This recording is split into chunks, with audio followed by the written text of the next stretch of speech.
Good afternoon, ladies and gentlemen, and this lectern is so tall for me. Welcome to our Meridian Toastmasters meeting this afternoon. I'm glad we're all here.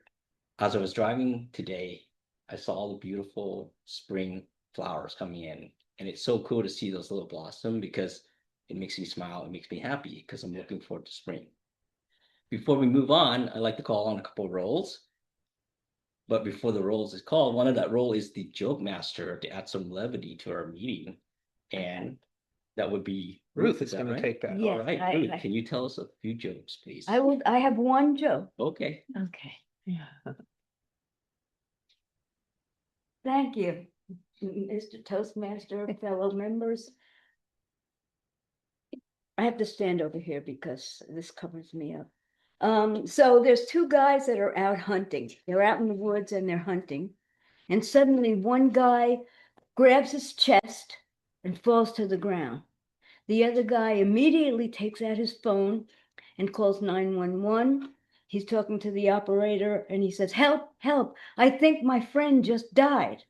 And the operator said, "Okay, calm down, I can help you. First, let's make sure he's dead." Silence, and then we hear a shot, a loud bang.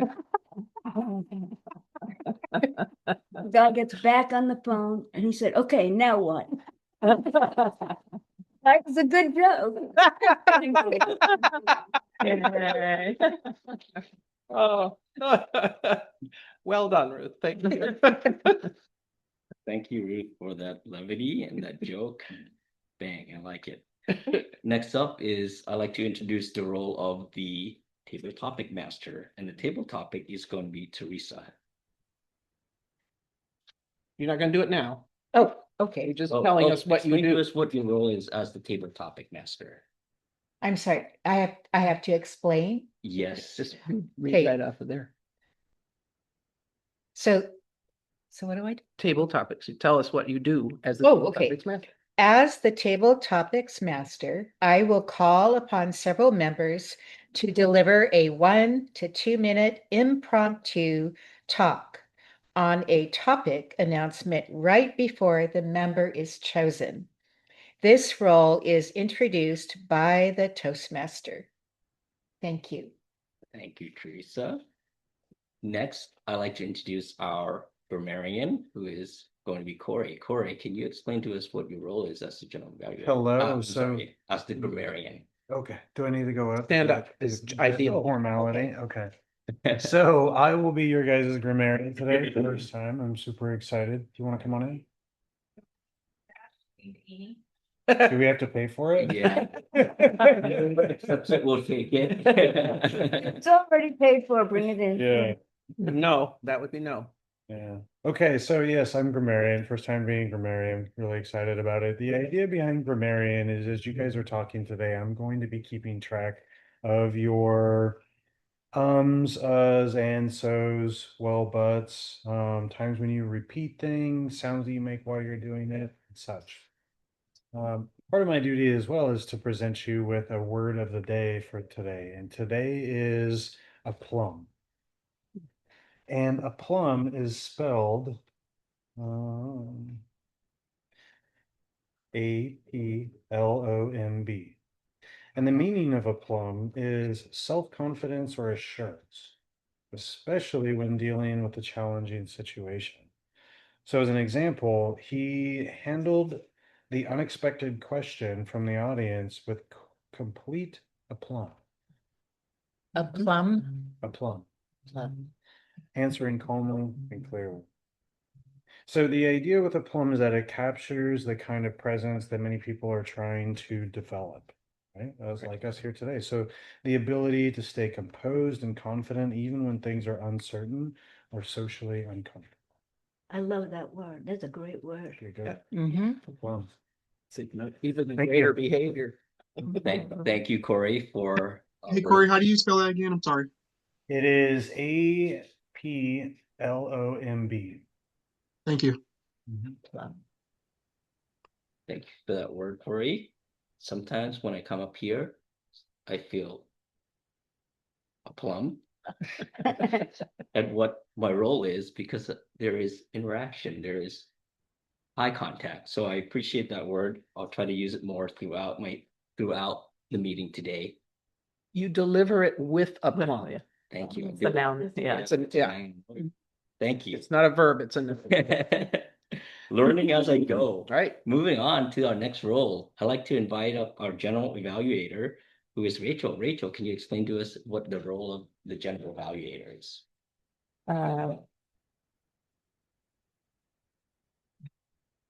Thank you. The general evaluator calls for reports. That will happen at the end of the meeting. The timer, the augmarian, and then I will be providing. That's not. This is general evaluator who provides meeting and speech evaluator evaluations. Yes, just so you could evaluate, give a little bit of to the value of the speech when you evaluating. Okay. I'd like to add some words. Okay. And then turns meeting over to the president. Roll is 2 to 3 minutes, not including reports. Thank you. Back to you. Thank you, Rachel. I think that includes our roles that we're gonna have during the meeting. Oh my gosh, I completely forgot. Thank you for reminding me. We have one more role, which is a timer role. And that would be again, Ruth. Ruth, can you explain to us your role? Yes, so as the timekeeper, I will time the table topic speakers, formal speeches, the evaluations. I'll also alert each speaker of the time they have left using the green, yellow, and red cards, which denote specific times. Do you need to know what each one is for? Okay. Please. So the green card is for 2 minutes, or actually the first, if it could be 1 minute. The yellow card will be next when you're closer to the end. And then finally, the red card is Stop. you know what? Stop Yeah. talking. No, You get 30 seconds after that. I'm looking at the different minutes. Okay, so is that right? Stop, and then you No. get some grace. Yeah. Right. Yeah. So actually, I didn't write down the grace. So is it like 30 30 seconds? 30 seconds. So after you see the red card, you get 30 seconds grace.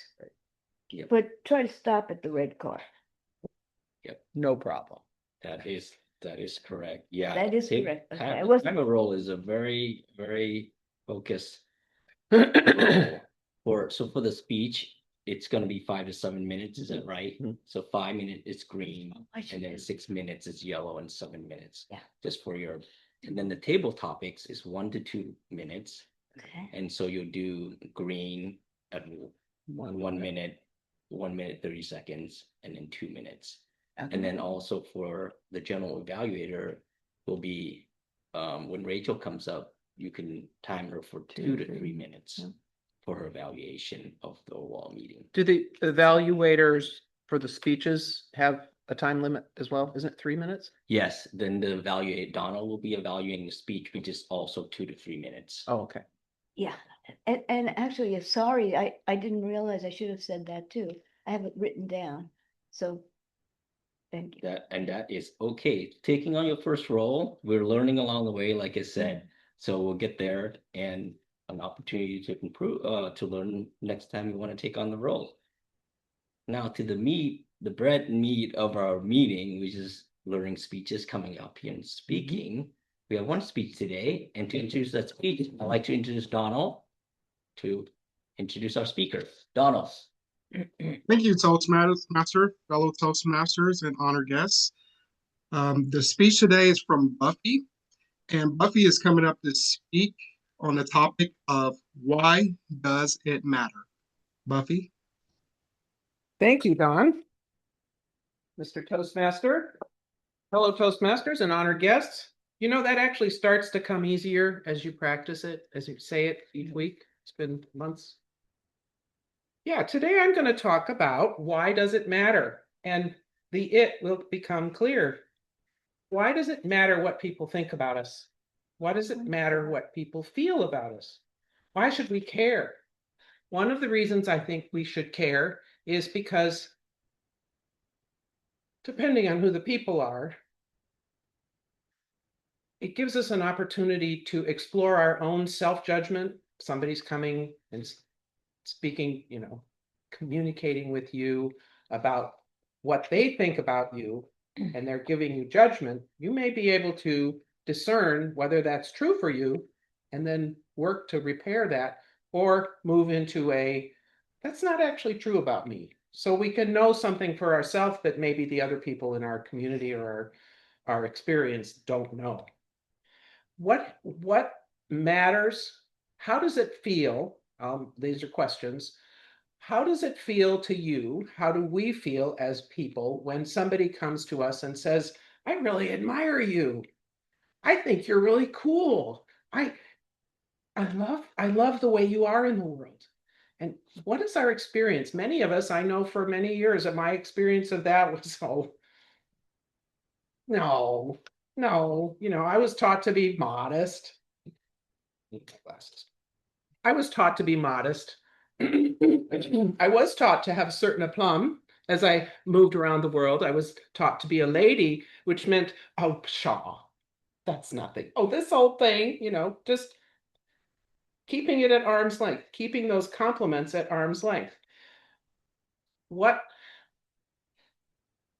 of the reasons we often do this is because we don't feel safe accepting compliments. We don't feel safe. We don't feel like we can believe those compliments. There's many of us have something that's kind of popular these days. It might be considered imposter syndrome. Have you heard of that? They started studying that in the 80s. And there's probably therapy you can do around imposter syndrome. Excuse me, brought on by I can't be perfect, so I'm certainly not what you think I am. You wouldn't think I was so great if you knew I burn water. I never make my bed, or I'm a failure in every other part of my life, but in the part you see me as something worth admiring. So again, pardon me, holding people at arm's length, building that wall between ourselves and that perception, and then hunkering down and playing small behind that wall. So my process of moving towards graduation for ministerial school, my minister and I did a little visioning process, and one of the things that came very clearly was my reticence to be as big as I want to be. Again, that whole play small, don't want to outshine your neighbors and all this. And Marianne Williamson, you may be familiar with her. I have to read this because I have not memorized it. She said this so well. Our deepest fear is not that we are inadequate. Our deepest fear is that we are powerful beyond measure. That it is our light, not our darkness, that frightens most of us. We ask ourselves, who am I to be brilliant, gorgeous, talented, fabulous? Actually, who are you not to be? Actually, you are a child of God. Your playing small does not serve the world.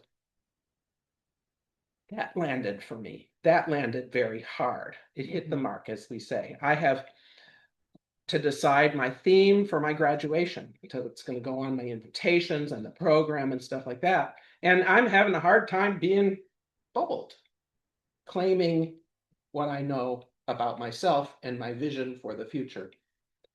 So this happened this past Sunday in our service, our Sunday service. It was the youth-led Sunday service. So our young people, who are just barely teenagers, led the whole service. They designed it and they did activities for the whole hour-long service. It was fabulous.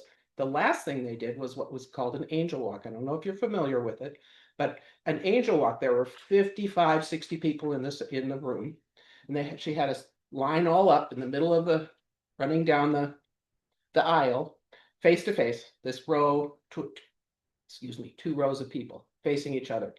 And now at the front of the line, each person is going to walk down this aisle And we're going to shower each person with words of love and affirmation, and possibly gentle touch if we want.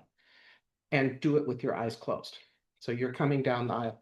I was like the second or third person down the aisle, and I did it with my eyes closed, trusting people would keep me from bumping into things. And I let the words come in. And I heard a lot of wonderful things, a lot of love coming to me, and I let it in. And this was huge for me. I allowed that and welcomed that awareness that what I believe I am doing is keeping my window clean so God can shine through me. And I'm doing it pretty well. More and more, I become the mirror of other people's opinions, and I'm willing to be that. And it's good. It's very good to inform that love and admiration that I am willing to receive it is not me. It is spirit. They are seeing spirit through me. And I know that the more transparent I can be, the more I can be that, the more my actions will matter in the world. So when I am willing, and when each of us is willing to receive the admiration of others and just say, that it's okay for me to be that. It's okay for me to be fabulous. I've decided my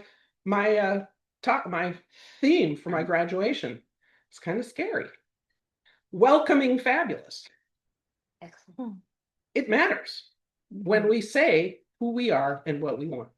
It's our pact, that whole movement.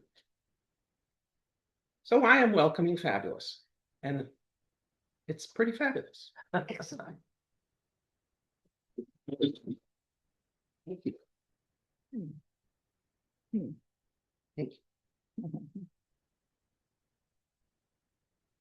Thank you, Buffy, for that wonderful speech. Next, we'll move ahead onto our table topic. Teresa, I'll ask you to come up here, and our table topics will go all the way. We got quite a bit, close to 12:35. So 1 to 2 minutes, and it's all yours. Okay. I'm going to listen, and I'm going to go. So again, I just want to clarify the table topics. Thank you, Toastmasters and Mr. Toastmaster and honored guests. So as a table topics master, we have 1 to 2 minutes, and it's impromptu. And this particular one is, what do you miss about childhood? So as you take that topic and speak with aplomb. So I will choose Ruth. Oh, okay. Yeah. And I admire that one of the times, the first time I met you, you talked about teaching art to children. So that's why I'm calling on you first. Maybe you'll bring that into your table. So what I'm talking about. Okay. It's up to you. Stay standing. What do I miss about?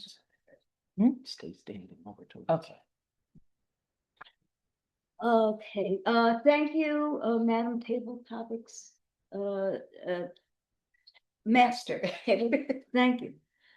So what do I miss? I stand over here because I'm short and I don't like that this covers me. What do I miss about childhood? I said before that I am from New York. I was born in the Bronx, brought up in the Bronx. And when I was a kid, we could just open, come home from school. Our parents opened the doors and said, go out and play.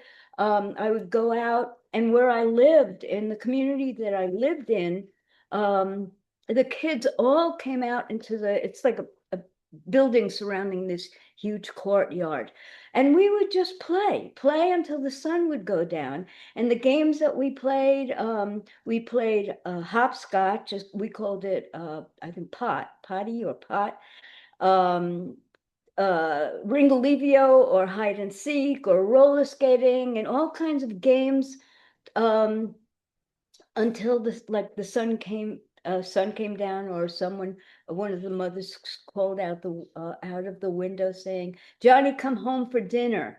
And I miss seeing kids in the street and bicycles or roller skating. There still are kids on their skateboards, but I think that's something that I miss from my childhood and wish that the kids today had that too, the freedom to just go out and play without worrying about any dangers. That's one thing I miss from childhood. Thank you. So I still have time? Yeah, I could have kept talking. Thank you, Ruth, for taking on that table topics. And I would like to call upon Oh, Ruth. I mean, Rachel, I'm sorry. Thank Same you. question? And the question is, what do you miss about childhood? Can I ask a question? Mhm. Is it generally picking people or is it volunteering? Let's do it either way. Somebody That's phone? perhaps is mine. Interrupting my own table topics. Yeah, your phone is vibrating. That's your phone. So Probably my mom. I miss most about my mom. Oh, wait. Right. Wait, yeah, speaking of that, yes. When you're off as a kid and your parents told you to be home, when the street lights came on, remember those days? Mhm. But thinking about what I miss about childhood, I would say living in the very moment, the very second that you were in. People talk about, missing the innocence of childhood and, the weight of responsibilities that you have as an adult. But I think kids, it's not a skill that I think children have to learn. I think it's all in us naturally. That you are, whatever you're doing, whether it's looking at ants in an anthill or playing tag, whatever that might be, you're very present and into it, and you're not thinking about, I have a report tomorrow and I'm only 50% done, or what I used to do in the last year was go to bed and dream about Excel spreadsheets. It's terrible. So I miss what I miss it as from childhood is being fully present in the play and joy and learning of what I was doing at the moment without having to think about it. It just came naturally, and that's what I miss the most. Madam Table Topics Master, back to you. So I believe we have about 4 more minutes. Is that correct? Well, we've got till 35. You got 7 minutes. So who would like to go next? Buffy? Thank you for taking on the table topics. Thank you, Madam Topics Master. Table Topics Master. Boy, am I hoarse today. What I miss most, and I agree with what both of the previous speakers have said too, I miss that a lot. But one of the things I miss most is when I have a little sore throat and I get to stay home from school and be in bed, and my mom brings me soup, crackers, and I can read all day long and not feel guilty. It was a very big, oh my God, how much I appreciated that when I became an adult and had my own children, and one day got a sore throat and just for a moment thought, Mom's gonna take care of me. She's been dead for 10 years. She's not here. I still have to take care of the children, and I cannot have a sore throat. Yeah. So deeply appreciating what I got from the care I got from my mother, who really did spoil me, and I was pretty much a hypochondriac and and hangnail. I can't go to school. With that, I return the table to you, Madam Table Topics. Thank you, Buffy. And we have still time for another. Two people on the screen too. Who Oh, on the screen. Okay, I'm sorry. Debbie's got her hand up. You want to go? Yeah. I would love to have you take on that topic, Debbie. So what do you miss about childhood, Debbie? Well, thank you, Madam Table Topics Master. Well, it's so funny that you brought this up today because I, in fact, had been thinking about this the past couple of days. So I'm totally prepared for it. And one of the best things during my childhood, well, I grew up in the Midwest, so it's quite different than being out west or other places. But we had loads of fireflies. And I loved to go out and catch fireflies. It was kind of rude and crude to them too. But the good part was that they were lighting up, and I've always loved sparkly things. And I still kind of have a penchant for sparkly things. Anything sparkly is, pretty inviting. So when we were kids, we would go out like at dusk and you just kind of see the little flicker and tinkle of them and things. And it made it very magical. Whether your world was magical or not, it was very magical. And so that was really probably one of the sweetest memories that I have to say that I had. Catching fireflies with my cousins and outside alone, making rings, things like that. So anyway, that is my childhood memory. Oh, thank you for taking that on. We've got one more if anybody wants to do it, either Zoom or here. Did you want to take on the topic? Don, Yeah, I'll take one. can you turn him up? Thank you. All right, thank you, Table Topic Master. I will take on the topic of what do you miss about childhood? There's a lot of things that I miss about childhood, a lot of things that you all mentioned as far as the innocence of being a child. But one of the memorable things about childhood was the lack of technology. So no cell phones. So we actually had to use our imagination, and we were extremely adventurous. I know as a child, I was extremely adventurous. I used to wake up at 5 o'clock in the morning, dig for worms, and travel 2 miles to the lake to go fishing. You know, we just used to do so much. I also miss, as far as my childhood goes, just like hanging out with my family. I think we were closer then than we are now. Even though we got technology, it seemed like back then we were closer. So like the nights with my cousins, playing video games, blowing Nintendo cartridges to make sure they work, things like that. Those are very memorable times that I wish, I wish I could have that, I wish my kids had that, those experiences that I had growing up. So I think about that all the time, how much I miss my childhood, and I did have a wonderful childhood. So yeah, and I'm going to turn it back to you, Tabletop Master. Thank you, John, for taking on that topic. And do we have time for another? Yeah, sure. Got more minutes if anyone else wants to do it. So who would like to take on the topic? Corey, are you as a guest? Would you like to try it or?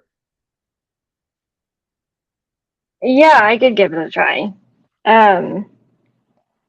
So kind of what I miss most about my childhood is how confidently I faced the world without even realizing it. I wasn't like afraid to speak up or try new things or even make mistakes. Like with a natural aplomb that didn't depend on being able to prepare or consider how other people would approve of what I said or didn't say. And I also wasn't afraid of being wrong. And now that I've gotten older, I do struggle with that more because there's more expectations, whether in personal life or in the workplace. So I think that's all I got. Thank you. You want to go? Oh, Or I was That's ready it. to. I thought you might be Well, ready to you're- turn it over to me, but I think we're running pretty good. So Yeah, if you want okay. to turn, all right. thank you very much, Thank you. Madam Table Topic. Mr. Toastmaster. Thank you, Teresa, for running the table topic role. It's one of my favorites. Sometimes as a Toastmaster, you're up here speaking a lot of anyway. So, but table topic is it gives everyone an opportunity that doesn't have a role in the meeting to extraneously speak and think at the top of their feet and their mind. And that's great. I love that we have Debbie, who's our guest, and somebody else, Corey, who is also a guest, willing to take confidently be a plum and also talk about what their childhood is like, which is great.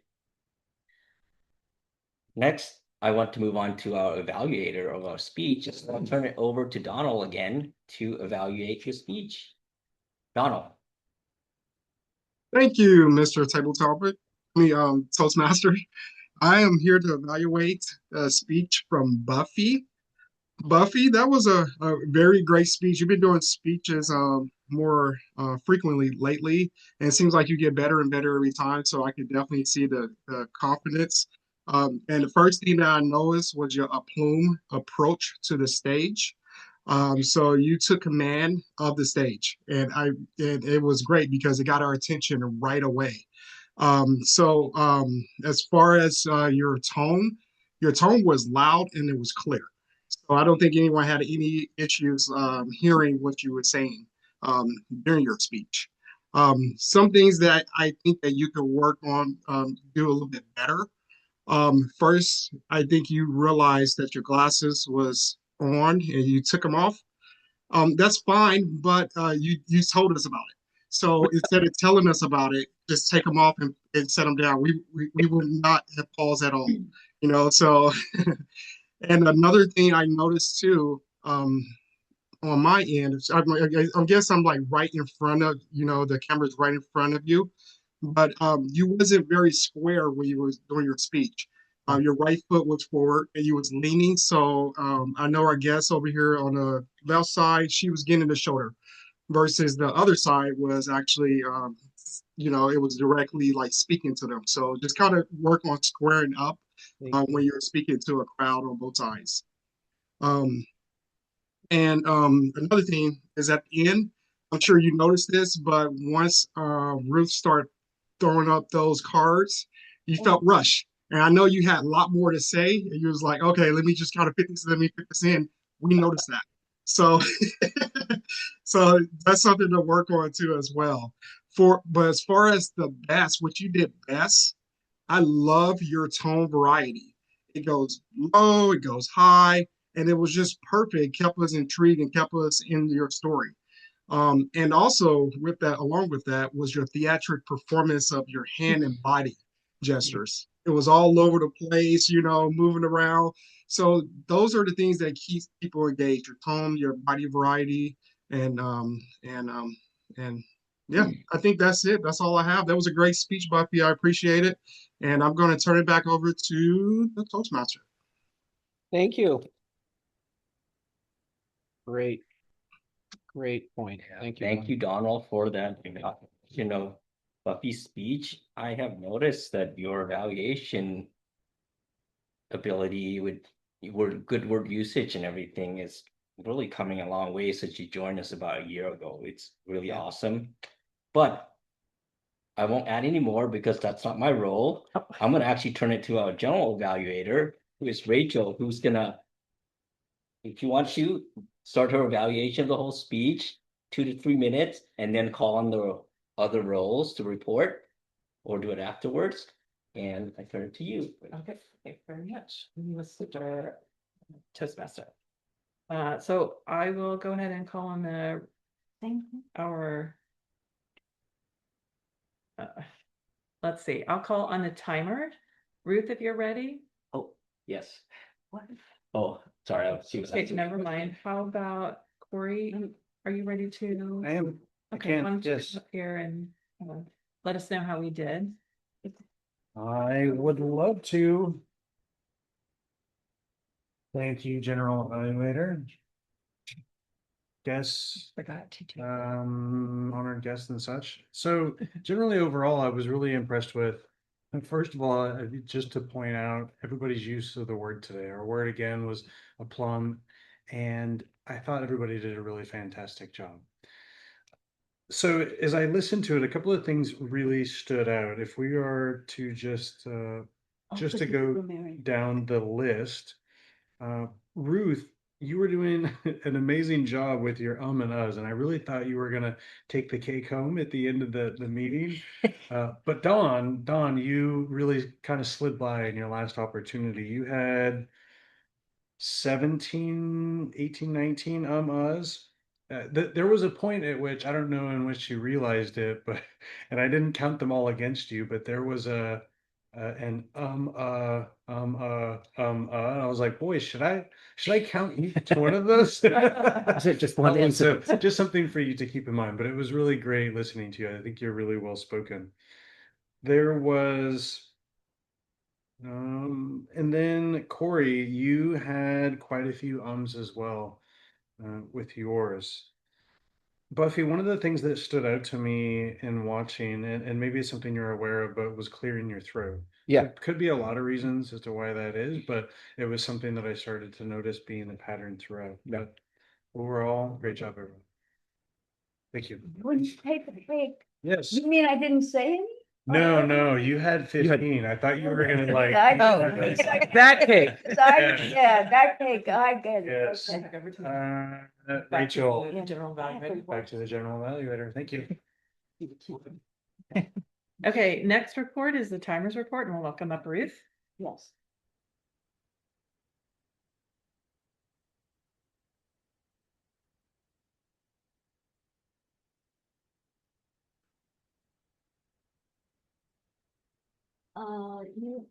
Thank you, Madam General evaluator. General Evaluator.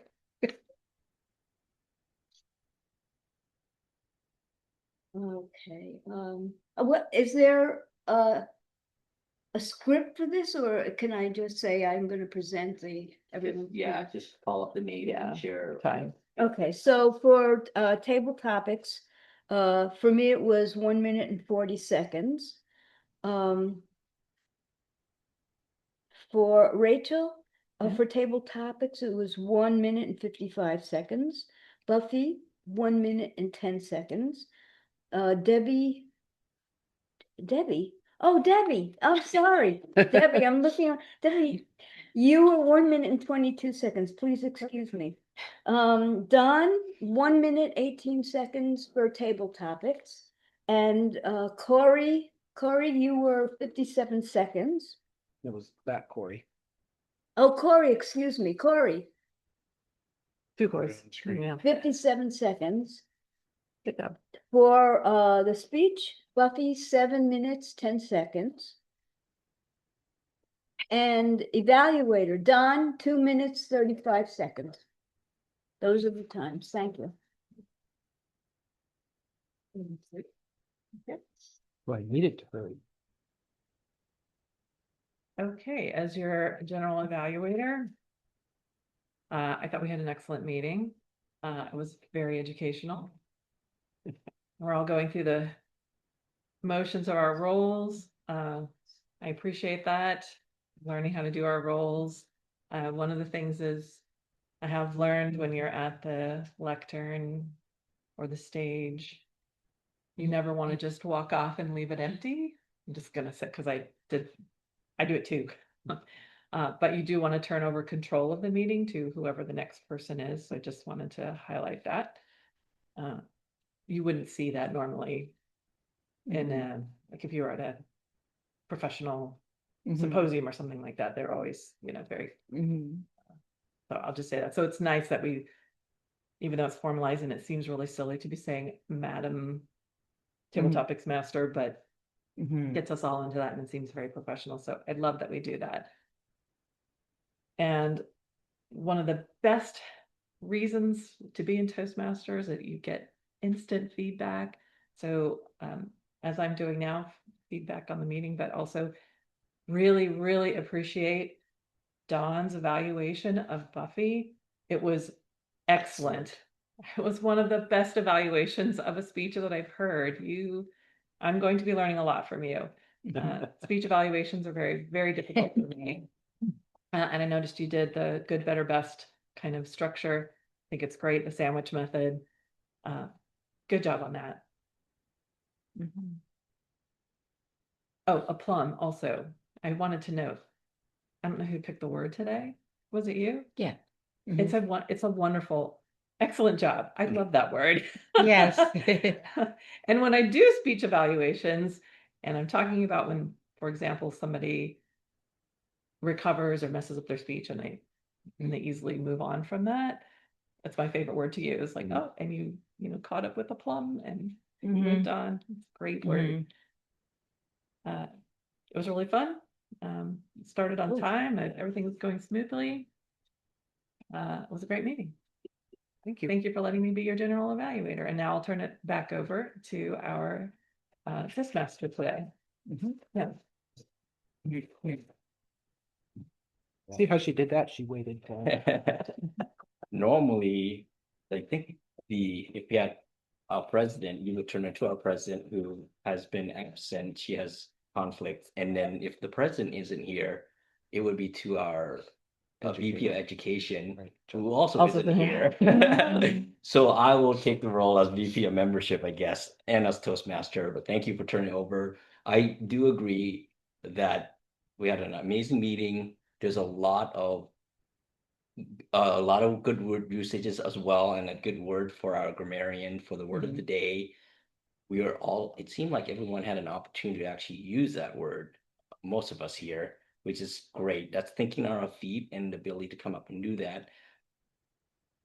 And then with that, I think before I wrapped up, we have a couple of guests. So what I would like to do is ask our guests, but Debbie or Corey on there, how you heard about us and what you thought of the meeting. So who would like to go first, Debbie or Corey? Corey's been here before. Oh, she has. Yeah. I'm sorry, I wasn't here for that. So welcome again, Corey. I hope you enjoy our meeting. So Debbie. That's up to me. Well, actually, initially I had heard of Toastmasters when I was in school, and I had a friend who had joined Toastmasters, and he really seemed to enjoy it. But that was about all I really knew about it. And then I met Teresa, and she spoke about it, and I looked into it again, and I thought, well, maybe this might be kind of fun, something, if I choose to do some formal public speaking or something, maybe I could benefit from this. So I thought I would come and check it out. And I've enjoyed it. I thought it was a really interesting, kind of fun thing to do. Yeah, thank you. And you heard it from Teresa, of course. Okay. Corey, just because I wasn't here, would you like, and maybe some of us here, would you like to share how you heard about us and what you think of the meeting again? So I heard about it from my boss. It's a goal that she's wanting me to work on to be able to speak a little bit easier and more concise. And so that's something that I'm trying to work on this year for myself. And I think it's a pretty interesting meeting. I really like I like how you get the feedback pretty instantly, and just how everyone seems to compliment each other and are kind. Thank you. And if you're, I don't know if you're in the vicinity, but on site is the best. I think that we were able to meet up and do this. Unless you're sick, of course, stay away. But one of the reasons actually I've used the remote option a lot when I'm not feeling. This actually keeps me involved and not miss the meetings as much as I have to because of sickness. But with that, oh, one more thing, Corey, if you could you for me personally, could you put your contact information so I can reach out to you later on in chat? That would be great. And then that I think I'm gonna end the meeting. All right. And that's it, end of the meeting, guys. Thank you. Yay. Oh, rules. Yes. For next week, just so we can be prepared. Would anyone be willing to do a role or a speech evaluation? I- I'll stay with, oh, Go ahead. No, I was just gonna say I won't be here. Okay. I'll just stay with timer. Okay, timer. I'll do a speech. You do a speech, okay. Is it 5 minutes or 7 minutes? 5 to 7. Oh, Yeah. 5 to 7. Okay. Point. Okay. And I'll take table topics. Table topic is okay. Tunnel. Okay, anyone else? If you, Debbie, you're visiting again, you're more than welcome to take one. I think you wanted to take one. I did. If you want to, if you want to. Joke Master is cool too, but okay. Joke Master, timer, and table topics are good places to Do begin. Joke Master. Oh. I can do that. Always have something funny to say. True. All right, anybody else? Okay, not, then, yeah, yes, we adjourn, and thank you guys. We'll catch you guys next week. Thank you. I'm gonna sign up, so. Oh, yeah, Yeah. I can help you with that. And Bye, you know, guys. the other thing, I really Thank love you. that word. It also Well, seems, yeah, it's. I have the those same memories words about I was in just it. hidden You know, fireflies. I'm thinking about the Redlands And Company, something. I used to be a They scout go leader from for the years, first and the to first the time went off with the boys. About the And I was- ability to have. In my the 40s, I ability Yeah, guess. totally. Yeah. There were I love that. fireflies. But, I was so excited It's more because, than you know, it had been Exactly. decades since All right, see you guys next week. so excited, and I just remember it's like, oh my God, it's like magic. I was way more excited. on. than I love kids your- were, you know, because I love oh my them. God. I